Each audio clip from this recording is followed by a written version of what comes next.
आज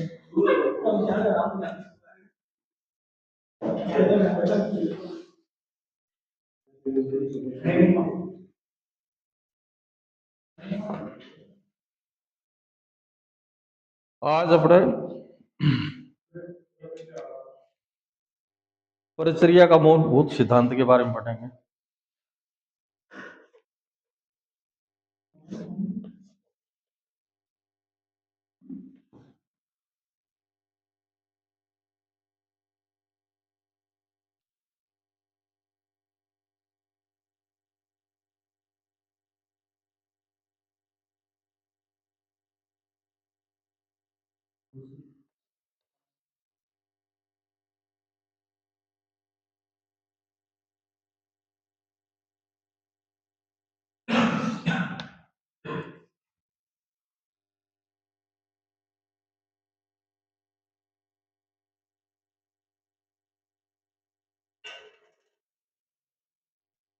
अच्छा, कल आपने बस्ती के बारे में पढ़ा था।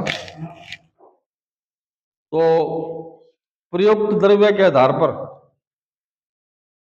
बस्ती में प्रयुक्त द्रव्य कवाथ है या स्नेह है, इस आधार पर दो प्रकार की बस्ती बताई गई है। ठीक है, एक तो कट की बस्ती और एक स्नेह की बस्ती। तो इसको निरोह बस्ती और अनुवासन बस्ती कहते हैं, दोनों को। जिस बस्ती में कवाथ की प्रधानता होती है, कवाथ किसको कहते हैं? काढ़े को। जो अपने काढ़ा बनाते हैं ना घर पे, उसका नाम कवाथ है। उसे निरोह बस्ती भी कहते हैं। निरोह बस्ती का दूसरा नाम आस्थापन बस्ती भी है। दोस्तों, ये मतलब क्या परीक्षा में आए ना, आस्थापन है, निरोह है, तो अपने निरोह बस्ती का नाम लेना है अपना। ठीक है।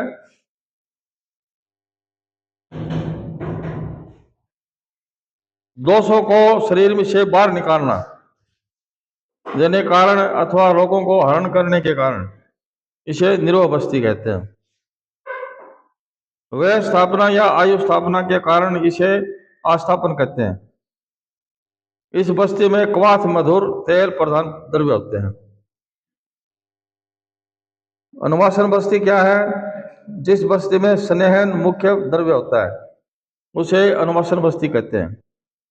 अनुवासन शब्द की निरुक्ति इस प्रकार दी जा सकती है कि अनुवासन अंदर अंदर रहते हुए भी कोई दोष उत्पन्न नहीं करती तथा अनुदित प्रतिदिन ही दी जा सकती है। अनुवासन बस्ती है ना, वह प्रतिदिन दी जा सकती है। यह अनुवासन बस्ती है। मात्रा के आधार पर स्नेह बस्ती के 3 प्रकार हैं। स्नेहन बस्ती, मात्रा बस्ती और अनुवासन बस्ती। वय के अनुसार, वय मतलब उम्र के अनुसार निरोह बस्ती की दी जा सकती है। उससे 1/4 स्नेह बस्ती में स्नेह दिया जाता है, 1/4 भाग। मात्रा बस्ती क्या है? हर्ष व स्नेहवासन स्नेहवान की मात्रा कही जाती है 6 घंटे में जनन योग्य मात्रा। मात्रा बस्ती में कहीं स्नेह की मात्रा होनी चाहिए, वही 6 घंटे के अंतराल में दी जा सकती है। अनुवासन बस्ती क्या है? स्नेहन बस्ती के आधार पर प्रमाण में स्नेह देना, यह है अनुवासन बस्ती कहलाती है। ठीक है। बस्ती क्या चीज है बताओ? एनिमा को बस्ती कहते हैं। अपन एनिमा देते हैं ना, उस चीज का नाम बस्ती है। तो वो अपने आयुर्वेद में, भाई यहाँ तो खाली बस्ती हॉस्पिटलों में तो ये एक ही तरह की देते हैं, जैसे कब्जी हो गई उसके अंदर पानी डालना है, पानी से हो रहे हैं। लेकिन अपने यहाँ इसमें द्रव्य है, जैसे क्वाथ है, स्नेहन है, स्वेदन है। ये आगे पंचक्रम आएंगे, उसमें बताया जाएगा आपको सभी।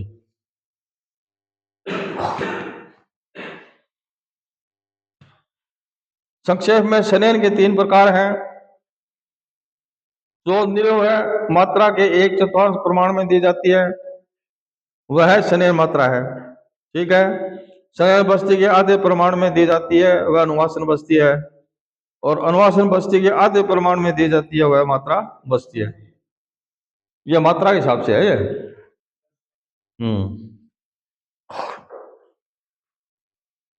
कार्मुकता के आधार पर भेद, कार्मुकता के आधार पर निरोह बस्ती के निम्नलिखित भेद हैं। शोधन बस्ती, लेखन बस्ती, स्नेहन बस्ती, ब्रिंगण बस्ती। मतलब कार्मुकता के आधार पर निर्भर बस्ती के हो गए, जो बस्ती शरीर में स्थित दोषों तथा मलों को बाहर निकालकर उसका शोधन करती है उसे शोधन बस्ती कहते हैं। इनमें शोधन द्रव्यों का प्रयोग होता है। लेखन बस्ती जो शरीर में स्थित में दो धातु को कम कर उसका लेखन करती है उसे लेखन बस्ती कहते हैं। लेखन किसको कहते हैं? खुरचना। हाँ, भीतर अगर मल वगैरह फंसा हुआ हो, छिपा हुआ हो, उसको खुरचना, उसका नाम है लेखन।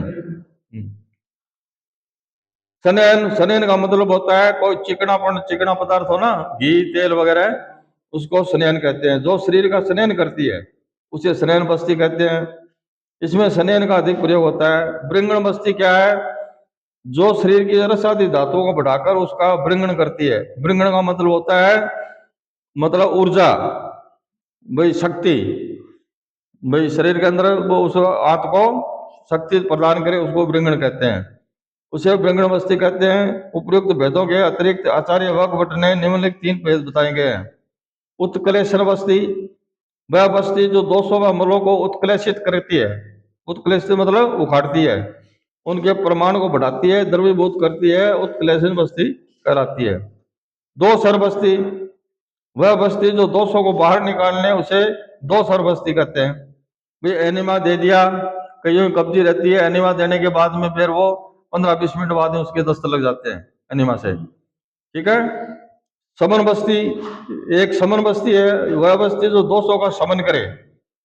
इस तरह के द्रव्य अपन देंगे उस बस्ती में तो भीतर जा करके दोषों का समन करेगी। दोष कितने हैं? 3, वात पित्त कफ।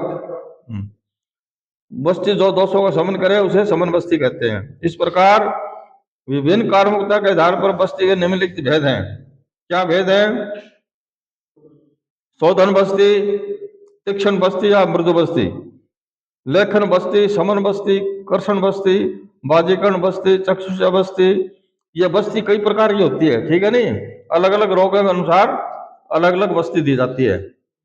मतलब द्रव्य है वो दिया जाता है, कहने का मतलब बस्ती तो एक ही है, बाकी उसमें अंदर जो द्रव्य दिए जाएंगे उसके हिसाब से नाम है इनका।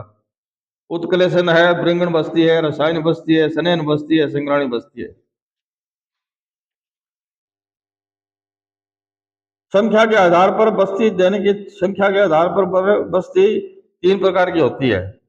संख्या के आधार पर क्रम बस्ती, इस बस्ती में क्रम के आधार पर कुल 30 बस्तियां दी जाती है क्रम के अनुसार से। इसमें प्रथम बस्ती अनुवासन बस्ती होती है, फिर निरूह है, एक अनुवासन, इस प्रकार में 12 निरूह है तथा 12 अनुवासन बस्तियां दी जाती है, तथा अंतिम 5 पुनः अनुवासन बस्तियां दी जाती है। इस तरह वस्तु है अंत में 6 अनुवासन बस्तियां होती है।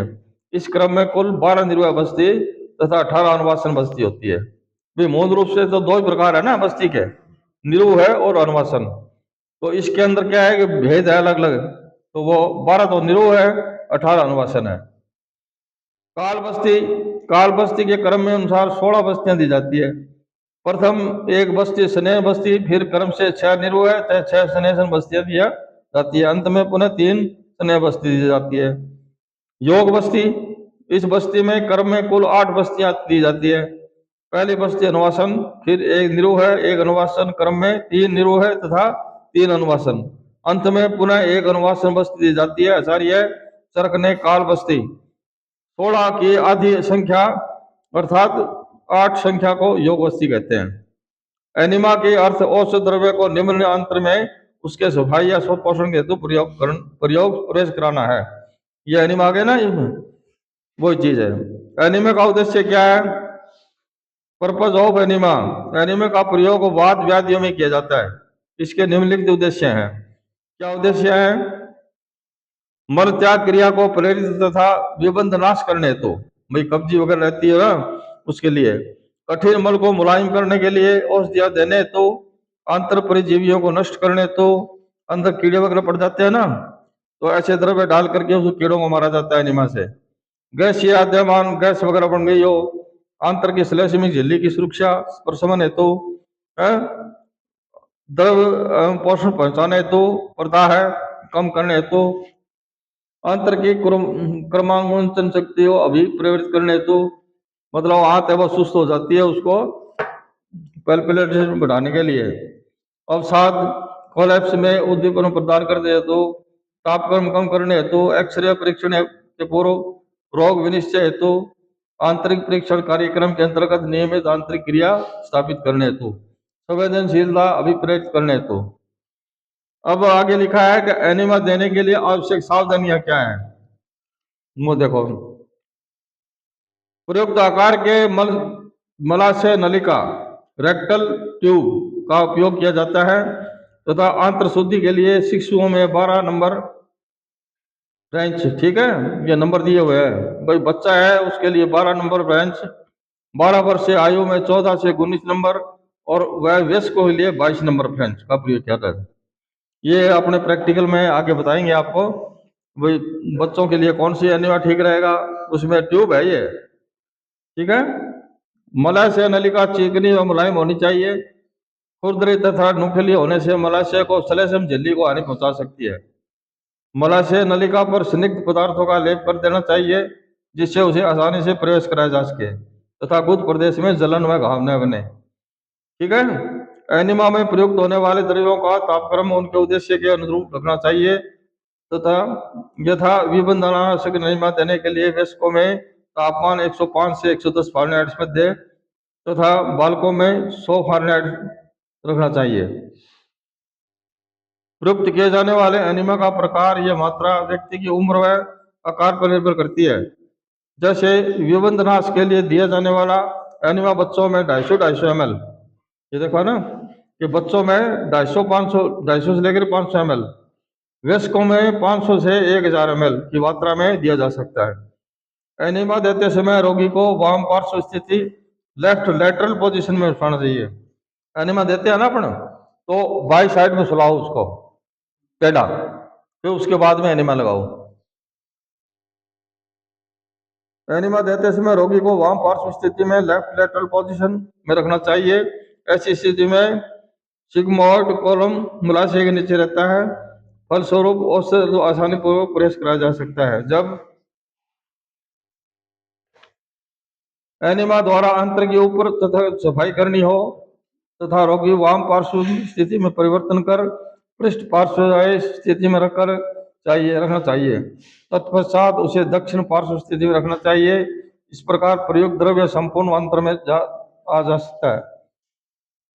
विबंधात्मक एनिमा के लिए बस्तर समतल तथा प्रतिधारित एनिमा रेटेंड एनिमा के लिए बिस्तर पर पैदल ऊंचा उठा ले देना चाहिए। रोगी को पार्श्व स्थिति में लिटाकर बस्ती देने का कारण यह है कि गुदा की बल्लियां, मलाशय, पकवाशय, ग्रहणी, ये सब अवयव बाएं करवट पर लेटने से समानांतर की ओर आते हैं जिससे बस्ती अंदर पहुंचकर मलाशय एवं पकवाशय के मल का स्निग्ध कर सुखपूर्वक वापस लाती है। आंतर की दीवारों को स्निग्ध एवं मृदुल करती है जिससे बस्ती बाद भी प्राकृतिक ढंग से मल प्रवृत्त होती है। रोगी की आयु व शक्ति के आधार पर नली के प्रवेश कराने की लंबाई निर्भर करती है। बालकों में 1.50 इंच तथा वयस्कों में 3 से 4 इंच प्रवेश कराया जाता है। वो आगे नली होती है ना एनीमिया के, उसके बारे में बताया गया है। यदि कोई परेशानी आ रही हो तो तुरंत चिकित्सक की सलाह लेनी चाहिए। यह ठीक प्रकार से परीक्षण कर लेना चाहिए कि एनीमा में प्रयुक्त किए जाने वाले सभी साधन अच्छी तरह से कार्यक्षम हैं। कितने समय तक एनिमा द्रव रुका रहेगा यह रोगी की बाह्य संवरणी पेशी के संकोचनशीलता पर निर्भर करता है। तेलीय एनिमा 2-3 घंटे तक रुका रहता है, ठीक है। तो तेल अगर डालना हो ना बस्ती के द्वारा तो 2-3 घंटे तक वो अंदर रहता है, फिर बाहर में अपने आप ही आ जाता है वो। प्रक्षालन एनिमा सफाई कारक 5 से 10 मिनट, जो भी कब्जी वगैरह रहती है ना उसको 5-10 मिनट बाद में उसके दस्त लग जाते हैं। बच्चे में एनिमा घोल के परिधारक हेतु परिचारक द्वारा दोनों कुल्लों को एक दूसरे पर दबाकर मल क्षेत्र के ऊपर दबाव डाला जाता है। एनिमा पात्र की ऊंचाई एनिमा के प्रवाह को नियंत्रित करने के लिए 10 इंच 45 सेंटीमीटर से अधिक प्रक्षालन एनिमा में नहीं होनी चाहिए, ठीक है। 10 इंच के लगभग वो मतलब उसकी ऊंचाई होनी चाहिए। कौन से एनिमा पात्र की, जो अपन द्रव डालेंगे किसी में तो एनिमा पात्र पोट होता है ना, एनिमा पोट, तो उसके 10 इंच की लंबाई हो शरीर से, जो लेटा हुआ शरीर है उससे 10 इंच लंबाई हो ऊंची चाहिए, तथा प्रतिधारित एनिमा के लिए ऊंचाई 8 इंच 20 सेंटीमीटर से अधिक नहीं होनी चाहिए। पात्र को जितनी ऊंचाई पर रखेंगे घोल उतनी तेज से मलाशय प्रवेश करेगा। भाई जितना ऊंचा अपना रखेंगे, जैसे ग्लूकोज की बोतल ऊंची लटकाते हैं अपने, तो वो द्रव्य है वो ऊंचा रहेगा तभी तो वो अंदर जाएगा ना। अब अगर बराबर करके छोड़ देंगे तो वो नहीं चलेगी। उसी हिसाब से ये एनीमा है। एनीमा जितना ऊंचा रखेंगे उतनी जल्दी मात्रा में वो अंदर जाएगा। इस प्रकार प्रयुक्त द्रव्य अंतर में जाता है। विभिन्ननाशक एनीमा के लिए बिस्तर समतल तथा प्रतिधारित एनीमा के लिए बिस्तर या पार्श्व ऊंचा होना चाहिए।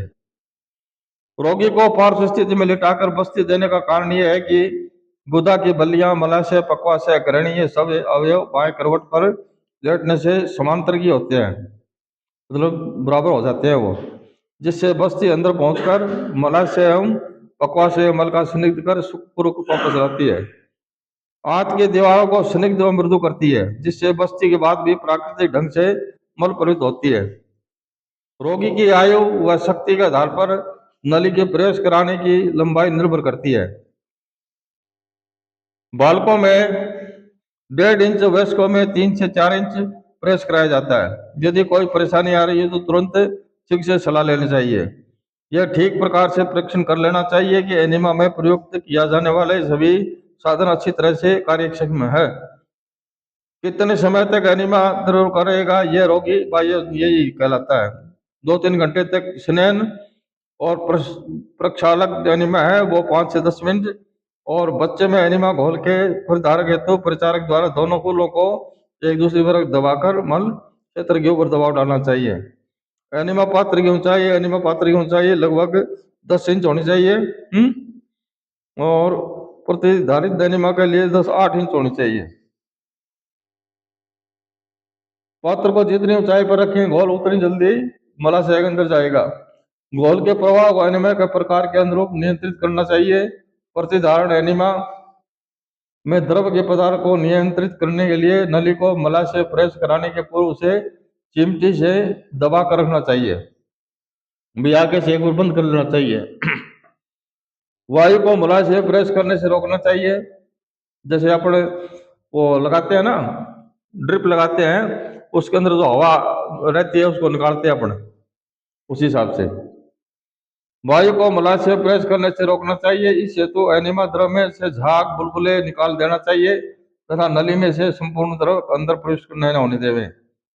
यदि मलाशय पूरी से अवरुद्ध हो तो हाथ में ग्लोव पहनकर अंगुली द्वारा उसे निकाल लेना चाहिए। फार्मेसी में बनाए गए एनीमा पैक के ऊपर वर्णित निर्देशों का पालन करना चाहिए। ये जो चार्ट दे रखा ना, इसमें देखो एनीमा लगाने की विधि। कार्य के आधार पर एनीमा 2 प्रकार के होते हैं। कार्य के आधार पर एनीमा 2 प्रकार के होते हैं, एक तो दस्तावर, एक प्रतिधारित।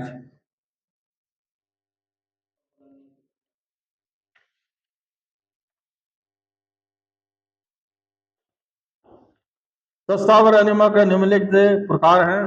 साधारण दस्तावर एनीमा, तेलीय एनीमा, मृदु विरेचन एनीमा, शीतल एनीमा, सावरोधक एनीमा, प्रति एलिमेंटिक एनीमा और कार्मिनेटिव एनीमा। साधारण दस्तावर एनीमा उद्देश्य क्या है? साधारण दस्तावर एनीमा का प्रयोग निम्न परिस्थितियों में किया जाता है: मलोत्सर्ग को उद्दीपन करने के लिए, विबंध की चिकित्सा करने के लिए, गैसीय द्रव्यमान का कम करने के लिए, मूत्राशय प्रवृत्ति उद्दीपन के द्वारा मूत्र संघ को ठीक करने के लिए, प्रसवावस्था में गर्भाशय संकोच को उत्तेजित करने के लिए, और एक्सरे परीक्षण, आंत्रों को प्रत्यक्षीकरण, शल्य क्रिया के पूर्व अंतर में सफाई करने के लिए। कई बार ये अल्ट्रासाउंड करावा नहीं तो पेट के अंदर हवा भरते हैं फुलाने के लिए, उसी हिसाब से एनीमा दिया जाता है उसको। प्रयोग किए जाने वाले औषध घोल कौन कौन से है भाई? ये कौन सा देश का आप आए लिखे? साबुन का घोल, साबुन की जेली 50 मिलीलीटर, जल 1 लीटर, ठीक है। 50 ml जो है वो 1 लीटर में डालना चाहिए। नॉर्मल सलाइन है, नॉर्मल सलाइन कितनी है? 0.5 लीटर जल में 1 चम्मच। घोल की मात्रा शिशुओं में 250 मिलीलीटर तथा इससे भी कम, बच्चों में 250 ml से 500 मिलीलीटर, वयस्कों में 500 से 1000 मिलीलीटर। घोल का तापमान बच्चों में 37.7 सेंटीग्रेड को तापमान भी देखा जाता है, वयस्कों में 40.5 से 40 105 से 110 फ़ारेनहाइट। तेलीय एनीमा, तेलीय एनीमा का प्रयोग निम्न परिस्थितियों में किया जाता है: अत्यधिक विबंध होने पर कठोर मल को नरम करने के लिए, मलाशय व मूत्राशय की शल्य क्रिया करने के पश्चात, कुंथन जोर लगाना ये बचने के लिए। जैतून का तेल, प्रयोग किए गए तेल कौन कौन से हैं? एक तो जैतून का तेल, ऑलिव ऑयल, नीम का तेल, एरंड का तेल। मल को नरम करने के लिए इसे आधे से 1 घंटे तक प्रतिधारित कर तत्पश्चात साबुन का घोल का प्रयोग करना चाहिए। तो पहले ये संयन कर दिया एरंड का तेल का, नीम का, जैतून का, उसके आधे घंटे 1 घंटे बाद साबुन का घोल लेना चाहिए। वो मल है उससे वो बाहर आ जाएगा, जिससे आंत्र में अवरोध हट जाएगा। घोल की मात्रा क्या है? 115 से 175 मिलीलीटर। घोल का तापमान 100 फ़ारेनहाइट से 37.7 सेंटीग्रेड। मृदु विरेचन एनीमा, परगेटिव एनीमा बोलते हैं इसको, मृदु विरेचन। उद्देश्य इसका प्रयोग आंत्र में सक्रिय संकोच उत्पन्न करने के लिए किया जाता है, जिससे वे मल पदार्थों को बाहर निकाल सके। वे द्रव श्लेष में झिल्लियों को उत्तेजित कर आंत्र की क्रमांकुंचन गति को उद्दीपित करती है तथा ये आर्द्रता ग्राही पदार्थों के रूप में अपना कार्य करते हैं, अर्थात ये जल को अपनी ओर खींचते हैं। इस कारण होने वाले द्रवों के अंतर प्रवाह के परिणाम स्वरूप आंत्र खिलती है, जिससे उसका संकुचन होता है तथा आंतों का दृढ़ीकरण होता है। प्रयोग किए जाने वाले औषध घोल कौन से हैं?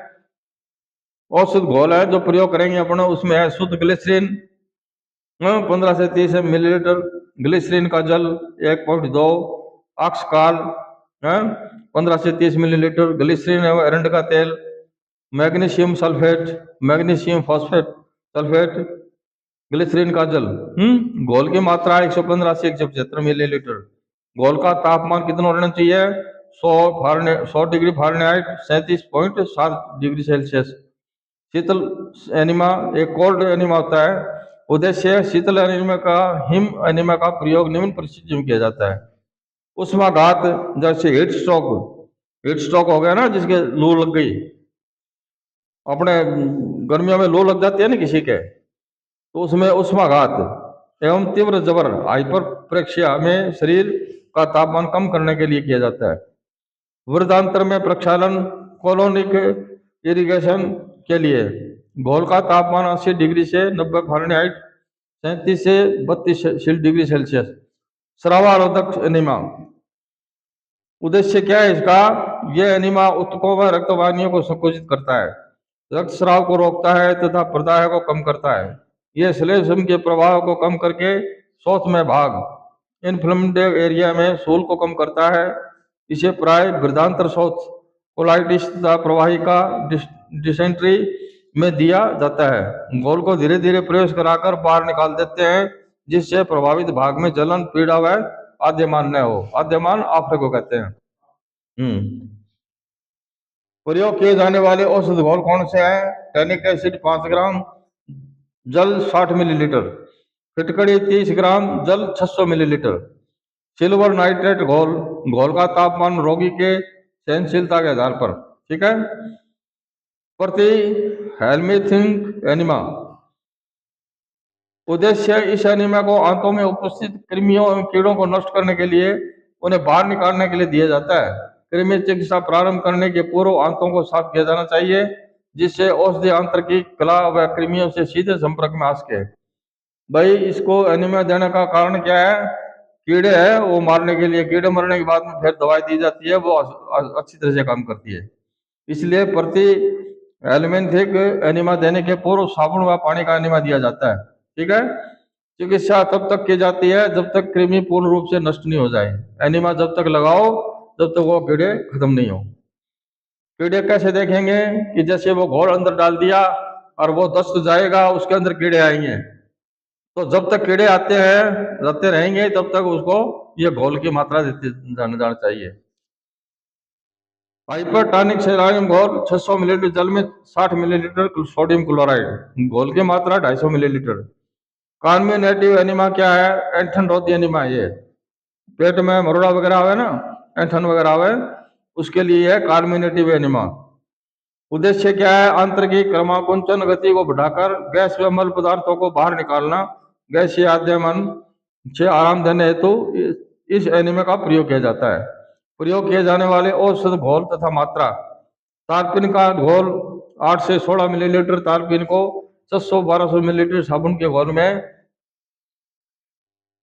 हींग के टिंचर टिंचर एसिफेटेड 90 से 230 मिलीलीटर मोलासेस को गर्म दूध में मिलाकर।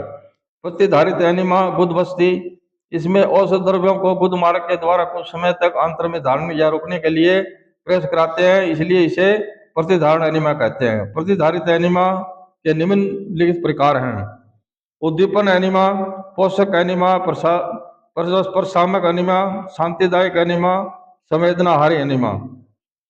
उद्दीपन एनिमा क्या है? उद्देश्य: रोगी को अवसाद कोलैप्स की स्थिति में उद्दीपन एनिमा दिया जाता है। कभी कभी विषाक्तता की स्थिति में भी इसको प्रयोग किया जाता है, जैसे ओपियम विष। ओपियम किसको कहते हैं? अफीम को कहते हैं। हाँ, ओपियम के रोगी को काफी एनिमा दिया जाता है। प्रयोग किए जाने वाले औषध घोल: ब्रांडी 120 से 180 मिलीलीटर ग्लूकोज सलाइन में 15 मिलीलीटर दी जाती है। ब्रांडी क्या है? वाइन है ये।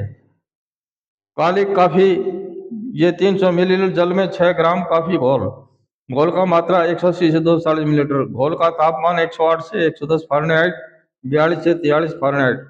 पोषक एनिमा में इसमें क्या है? न्यूट्रिएंट एनिमा, यह शरीर में भोजन तथा द्रव्यों की पूर्ति के लिए दिया जाता है तथा औषध द्रव्यों का चयन रोगी के आंत्र के अवशोषित करने की क्षमता पर निर्भर करता है। इसका प्रयोग उन अवस्थाओं में किया जाता है जब रोगी को अंतःशिरीय मार्ग द्वारा द्रव नहीं दिया जा सकता, यथा हीमोफेलिया में के रोगियों में। प्रयोग किए जाने वाले औषध घोल: नॉर्मल सलाइन, ग्लूकोज सलाइन और पेप्टोनिकृत दुग्ध। घोल की मात्रा 1100 से 17 मिलीलीटर 24 ओवर्स में देना चाहिए। 180 से 270 मिलीलीटर 4 घंटे में देना चाहिए। घोल का तापक्रम 100 फारेनहाइट 37.8 सेंटीमीटर। प्रशामक एनिमा: इसमें अतिसार व परिवाहिक रोगियों में आंतरिक श्लेष्मिक कलामिता कम करने के लिए मोलासेस द्वारा अनुत्तेजक घोल प्रयोग कराया जाता है। प्रयोग किए जाने वाले घोल कौन कौन से हैं? स्टार्च म्यूसिलेज, स्टार्च व ओपियम, टिंचर ओपियम 1 से 2 मिलीलीटर में 120 से 180 मिलीलीटर स्टार्च या चावल का मांड। घोल की मात्रा कितनी है? 120 से 180 मिलीलीटर। घोल का तापमान 100 से 105 मिलीलीटर फारेनहाइट। शांतिदायक एनिमा: अनिद्रा के रोगियों में निद्रा लाने के लिए इसका प्रयोग किया जाता है। प्रयोग किए जाने वाले घोल कौन से हैं? पेरल्डिहाइड, क्लोरल हाइड्रेट, पोटेशियम ब्रोमाइड। संवेदन हरी एनिमा: उद्देश्य: यह रोगी को निश्चेतना उत्पन्न करने के लिए दिए जाने वाला एक प्रतिसाधारण एनिमा है। प्रयोग किया जाने वाला घोल है एवर्टिन। घोल की मात्रा 150 से 300 mg kg शरीर भार। एनिमा देने की विधियां क्या है? रोगी को एनिमा निम्नलिखित विधियों द्वारा दिया जाता है। एनिमा पात्र व नली के द्वारा: जब अधिक मात्रा में एनिमा घोल देने की आवश्यकता पड़ती है तब इस विधि का प्रयोग किया जाता है, यथा साबुन पानी का एनिमा। फेनेल कैथेटर द्वारा: जब कम मात्रा में एनिमा घोल देने की आवश्यकता पड़े तब उस विधि को प्रयोग किया जाता है, यह ऑयल एनिमा होता है। ग्लिसरीन सिरिंज या कैथेटर द्वारा: इस विधि का उपयोग भी कम मात्रा में घोल देने में किया जाता है, यथा मृदु विरेचन एनिमा। ड्रिप विधि: जब आंत्र द्वारा धीरे धीरे द्रव का अनुशोषण हो तो मंद गति से ड्रिप द्वारा घोल का प्रवेश कराया जाता है, तथा पोषक एनिमा। एनिमा पात्र व नली द्वारा एनिमा देने की विधि: उपकरण है ट्रे एनिमा, कैनी, पात्र, नली, स्क्रू लेग क्लैंप, मैकेनिटास, नमूने रखने की बोतल, IV स्टैंड। ये उसके बताए गए हैं इंस्ट्रूमेंट। विधि बस थोड़ा सा ये पढ़ लेते हैं, उसके बाद में पढ़ते हैं। पूर्व क्रम क्या है? पर्दे लगाकर उस कमरे में बंद करें। रोगी को एनिमा लगाने के लाभ तथा उसी द्रव्य रोकने के प्रतिधारण की आवश्यकता के बारे में समझना चाहिए। रोगी को चादर उड़ा के तथा ऊपर के बिछौने तक चादर को पायदान की ओर मोड़ दें। बिस्तर चादर आदि को सुरक्षित रखने के लिए रोगी के नितंब के नीचे मैग्नेटास तौलिया बिछाते हैं। रोगी को वाम पार्श्व स्थिति में इस प्रकार लिटावें जिससे नितंब बिस्तर के किनारे के बिल्कुल समीप हो। वाम पार्श्व किसे कहते हैं? वाम पार्श्व इसमें लिखा है ना, बार बार आया ये वाम पार्श्व। वाम पार्श्व में होता है बाई तरफ लेटना, ठीक है। वाम पार्श्व, पार्श्व मानी पसवाड़ा, वाम पार्श्व। हाँ, बिस्तर चादर सुरक्षित रखने के लिए रोगी के नितंब के नीचे मैग्नेट आ गया। एनेमा पात्र को उचित ऊंचाई पर लटकाने के लिए आईवी स्टैंड को ठीक प्रकार से समायोजित करना चाहिए। आईवी स्टैंड कौन सा होता है? इस तरह का होता है, हॉस्पिटल में देखा होगा आपने। हाँ, रोगी के अधो वस्त्र को निकाल देना चाहिए, भाई अंडरवियर परेड हो वह निकाल देनी चाहिए। उसे कमर तक ऊंचा कर देना चाहिए। प्रधान क्रम क्या है? एनिमा पात्र में नली को संलग्न कर क्लैंप कर देना चाहिए। 30 ml साबुन की जेली में 600 ml जल डालकर उचित तापक्रम पर घोल तैयार करना चाहिए। घोल से भरे एनिमा पात्र को उचित ऊंचाई पर स्टैंड पर लटका दें तथा ध्यान रखें कि कैन मल द्वारा से 45 सेंटीमीटर ऊंचाई पर रहे। मलाशय नली के सिरे पर 2-4 इंच तक ग्लिसरीन आदि स्निग्ध पदार्थ लगाकर रोगी के नितंबों को एक दूसरे से दूर कर दें जिससे मल द्वारा स्पष्ट रूप से दिखाई पड़े। रोगी को गहरी सांस भरकर धीरे धीरे छोड़ने को कहें तथा परिचारक को अपने हाथ से संदिग्ध किया हुआ नली की 8-10 सेंटीमीटर सीधा रोगी के गुद मार्ग में प्रवेश करा देना चाहिए। 8-10 सेंटीमीटर करानी चाहिए। एनिमा ट्यूब को यथास्थान पर पकड़कर धीरे धीरे क्लैंप को ढीला कर दें जिससे द्रव मलाशय में चला जाए। घोल प्रवेश कराते समय रोगी को हाँफने के समान सांस लेने को कहें, जोर जोर से सांस लेने के लिए कहना चाहिए उनको। रोगी को 10-15 मिनट तक घोल में अंदर रखने के लिए प्रोत्साहित करना चाहिए। यदि 10-15-20 मिनट अंदर रह जाएगा ना, उसके बाद वो अपना काम कर लेगा। शिथिलन करने के लिए मुंह खोलकर धीरे धीरे सांस लेने के लिए कहना चाहिए। रोगी को पीठ के बल लेटा देना चाहिए। मल त्याग की इच्छा होने पर उसे सहारा देकर शौचालय में बैठाना चाहिए। नमूने के एकत्रित करने की स्थिति में मल की भौतिक परीक्षा, मल की मात्रा, रंग, ठोसपन आदि नोट कर लेना चाहिए। रोगी को समझा देना चाहिए कि पुनः मल त्याग की इच्छा होने पर मल त्याग कर देवें। सभी उपकरणों को गर्म जल से धोकर यथास्थान पर रखते हुए नमूने के परीक्षण के लिए उसे उचित मात्रा में रखकर प्रयोगशाला में भेज दें। बस आज इतना ही पढ़ेंगे।